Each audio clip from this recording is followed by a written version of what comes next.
1.2 billion সংখ্যাটা শুনলে হয়তো বোঝা যায় না, কিন্তু এটার মানে 120 কোটি জীবন। আর এই 120 কোটির মধ্যে এক ভয়ঙ্কর নেশা ছড়িয়ে পড়েছে, যার নাম টেলিগ্রাম। একটা সময় ছিল নিরাপদ যোগাযোগের মাধ্যম, কিন্তু আজ এটা একটা বিশাল অন্ধকার জগৎ, যেখানে বিক্রি হয় শরীর, লুট হয় সম্মান। আর এই বিকৃতির শিকার হতে পারে আপনার বোন, মেয়ে বা স্ত্রী।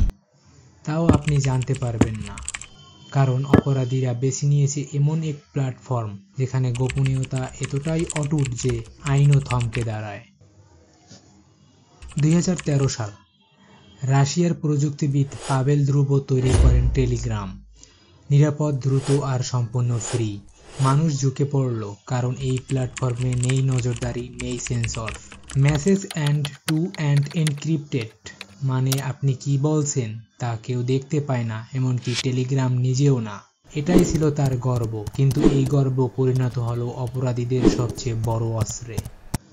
2023 সালে সিআইডি আটক করে এক অপরাধ চক্রকে, যারা গোপনে চালাচ্ছিল নোট সেলিং এবং পর্নোগ্রাফির সাম্রাজ্য।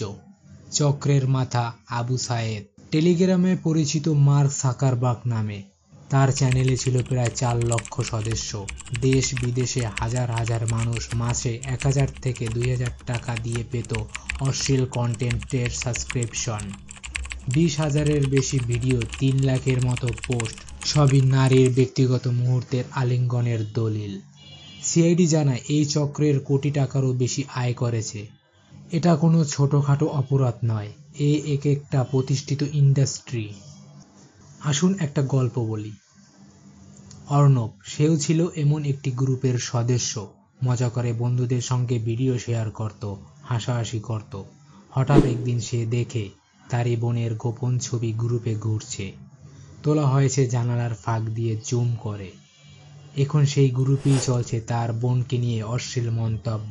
অর্ণব আজ স্তব্ধ।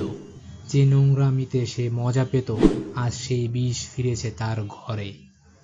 এই গল্পটা কাল্পনিক, কিন্তু ঘটনাটা প্রায় প্রতিদিনই ঘটছে আমাদের চারপাশে। এই গোপন ছবি, এই ব্যক্তিগত মুহূর্ত, কে দিচ্ছে এগুলো?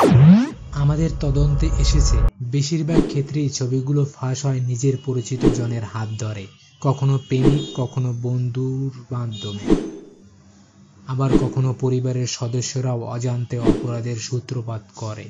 আপনি গোসল করছেন, বাজারে গেছেন, ছাদে গেছেন, কেউ একজন লুকিয়ে তুলে নিচ্ছে ছবি, আর সেই ছবি পৌঁছে যাচ্ছে ডিজিটাল বাজারে, বিক্রি হচ্ছে, লাভ হচ্ছে, আপনার ক্ষতি, কারো ব্যবসা। আমরা একটা আসক্ত প্রজন্ম তৈরি করেছি, যারা শরীরের চেয়ে ছবি দেখে বেশি উত্তেজিত হয়। মস্তিষ্কের আনন্দে রাসায়নিক তৈরি হয়, অন্য কারো জীবন লুণ্ঠন করে। আজকের প্রজন্ম চায় শুধু শেয়ার আর চাহিদা, কিন্তু ভুলে যাচ্ছে এর প্রতিটা ক্লিকের পেছনে একটা মেয়ের কান্না, একটা পরিবারের লজ্জা। এখনো সময় আছে, নিজেকে বাঁচান, আপনার সন্তানকে বাঁচান। মোবাইল ফোন ব্যবহারে লাগাম দিন।